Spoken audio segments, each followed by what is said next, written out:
La France n'est pas le seul pays au monde à être confronté à une importante crise économique. La gestion des finances publiques est un problème pour de nombreux États. Un président, tout de même, semble avoir fait ses preuves ces derniers mois avec sa politique à la tronçonneuse. Il s'agit de Javier Milei, le président argentin. Cette nuit, il a obtenu une victoire écrasante aux élections législatives de mi-mandat.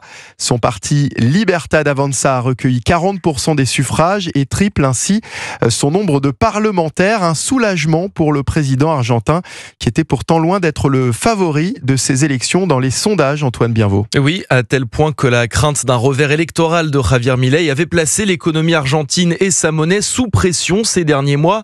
Cette victoire sonne donc comme un immense soulagement pour Javier Milei qui a pu compter sur le soutien inattendu de la région de Buenos Aires, bastion habituel de l'opposition péroniste qui représente 40% du corps électoral. Un succès dont le président argentin veut désormais profiter pour poursuivre ses réformes ultralibérales. Le peuple argentin a décidé de laisser derrière lui 100 ans de décadence. Pendant les 2 prochaines années, nous devons consolider la voie réformiste que nous avons empruntée afin de tourner définitivement une page de l'histoire argentine et pour consolider la croissance.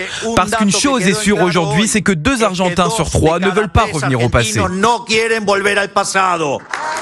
Malgré sa victoire, il manque cependant à Javier Milei une quinzaine de parlementaires pour pouvoir à coup sûr faire adopter ses réformes. Le président argentin a donc tendu la main cette nuit à plusieurs de ses adversaires en assurant que des accords étaient possibles.